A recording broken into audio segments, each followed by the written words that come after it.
DCB മീഡിയയിലേക്ക് സ്വാഗതം. ഇന്ന് വന്നിരിക്കുന്ന വളരെ പ്രധാനപ്പെട്ട ഇൻഫോർമേഷനാണ് നിങ്ങളുമായി ഷെയർ ചെയ്യുന്നത്. നിത്യജീവിതത്തിൽ നിങ്ങൾക്ക് ഉപകാരപ്പെടുന്ന ഇത്തരം ഇൻഫോർമേഷനുകൾക്കായി ചാനൽ സബ്സ്ക്രൈബ് ചെയ്യുക, വീഡിയോ ലൈക്ക് ചെയ്ത് സപ്പോർട്ട് തരിക, ഫേസ്ബുക്കിൽ കാണുന്നവർ പേജ് ഫോളോ കൂടി ചെയ്യുക. ആദ്യത്തെ അറിയിപ്പ് മെയ് 17 വെള്ളിയാഴ്ച മുതൽ സംസ്ഥാനത്തെ റേഷൻ കടകളുടെ പ്രവർത്തന സമയം വീണ്ടും മാറ്റിയിരിക്കുകയാണ്. നേരത്തെ സംസ്ഥാനത്തെ ഉഷ്ണതരംഗം കണക്കിലെടുത്ത് മെയ് 3 തീയതി മുതൽ റേഷൻ കടകളുടെ പ്രവർത്തന സമയം രാവിലെ 8 മണി മുതൽ 11 മണി വരെയും വൈകിട്ട് 4 മണി മുതൽ 8 മണി വരെയും ആക്കിയിരുന്നു. എന്നാൽ മിക്ക ജില്ലകളിലും മഴ പെയ്യുകയും ചൂട് കുറയുകയും ചെയ്ത സാഹചര്യത്തിൽ മെയ് 17 മുതൽ റേഷൻ കടകളുടെ പ്രവർത്തന സമയം പഴയതുപോലെ തന്നെയാക്കി ഭക്ഷ്യപൊതുവിതരണ വകുപ്പിന്റെ അറിയിപ്പെത്തിയിരിക്കുകയാണ്. അതിനാൽ റേഷൻ കടകളുടെ പ്രവർത്തന സമയം ഇന്നു മുതൽ വീണ്ടും രാവിലെ 8 മണി മുതൽ 12 മണി വരെയും വൈകുന്നേരം 4 മണി മുതൽ 7 മണി വരെയും ആയിരിക്കും. രണ്ടാമത്തെ അറിയിപ്പ്, വേനൽ കടുത്തതോടെ സംസ്ഥാനത്ത് വ്യാപകമായി കുടിവെള്ളക്ഷാമമുണ്ട്. ഈ സാഹചര്യത്തിലാണ് റേഷൻ കാർഡുള്ളവർക്ക് കിണർ റീചാർജിങ്ങിന് സാമ്പത്തിക സഹായം വിവിധ പഞ്ചായത്തുകൾ നൽകുന്നത്. മഹാത്മാഗാന്ധി ദേശീയ തൊഴിലുറപ്പ് പദ്ധതിയിൽ ഉൾപ്പെട്ട അംഗങ്ങൾക്കും പൊതുജനങ്ങൾക്കും തൊഴിലുറപ്പ് പദ്ധതിയുടെ ഭാഗമായി ധനസഹായം നൽകുന്ന രീതിയിലാണ് വിവിധ പഞ്ചായത്തുകൾ ഇതിനുള്ള അപേക്ഷ സ്വീകരിക്കുന്നത്. നമ്മുടെ കയ്യിൽ നിന്നും ആദ്യം തുക മുടക്കി പുരപ്പുറത്ത് വീഴുന്ന മഴവെള്ളം ഫിൽട്ടർ ചെയ്ത് കിണറുകളിലേക്ക് ഇറക്കി കിണറുകൾ റീചാർജ് ചെയ്യുന്നതിനാണ് ധനസഹായം.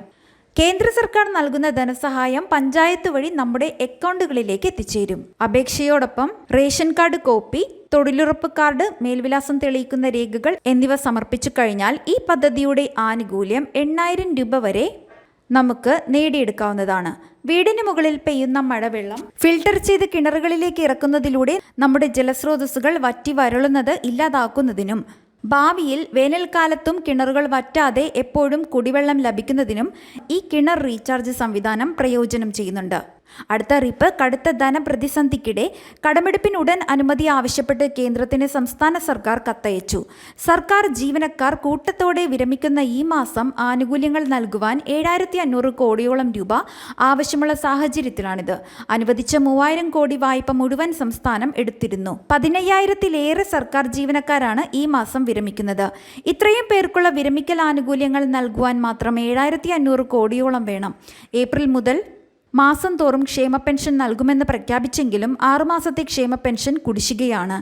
1 മാസത്തെ കുടിശ്ശിക അടുത്തയാഴ്ച നൽകുവാനാണ് ധനവകുപ്പ് ശ്രമിക്കുന്നത്. ഇതിന് 900 കോടി വേണം. അടുത്ത മാസം ആദ്യ ശമ്പളവും പെൻഷനും കൊടുക്കുവാനും പണം കണ്ടെത്തണം. കടമെടുക്കുന്നതിനുള്ള അന്തിമ അനുമതി കേന്ദ്ര സർക്കാർ ഇതുവരെ നൽകാത്തതാണ് പ്രതിസന്ധി. മെയ് ആദ്യം വായ്പാ അനുമതി കിട്ടാറുള്ളതായിരുന്നു. ഈ വർഷം 37,512 കോടി കടമെടുക്കുവാൻ കേരളത്തിന് അർഹതയുണ്ടെന്ന് പറഞ്ഞെങ്കിലും ആദ്യത്തെ 9 മാസം എടുക്കാവുന്ന തുക എത്ര എന്ന് ഇതുവരെ കേന്ദ്രം അറിയിച്ചിട്ടില്ല. ആ അനുമതി കിട്ടാതെ ഇനി കടമെടുക്കുവാനാവില്ല. മുൻകൂറായി 5000 കോടി കടമെടുക്കുവാൻ അനുമതി തേടിയപ്പോൾ കിട്ടിയത് 3000 കോടി മാത്രമായിരുന്നു. ഇക്കാര്യം ഓർമ്മിപ്പിച്ചും സംസ്ഥാനത്തെ ധനസ്ഥിതി വ്യക്തമാക്കിയും ധന അഡീഷണൽ ചീഫ് സെക്രട്ടറി കേന്ദ്ര ധനമന്ത്രാലയത്തിന് കഴിഞ്ഞ ദിവസം കത്തയച്ചു. ഇതുവരെ കേന്ദ്രത്തിൽ മറുപടി കിട്ടിയിട്ടില്ല. മറ്റു മാർഗമൊന്നുമില്ലാത്ത സാഹചര്യത്തിൽ പെൻഷൻ പ്രായം ഉയർത്തിയേക്കുമെന്ന അഭ്യൂഹം സെക്രട്ടേറിയറ്റ് ജീവനക്കാർക്കിടയിൽ ശക്തമായുണ്ട്.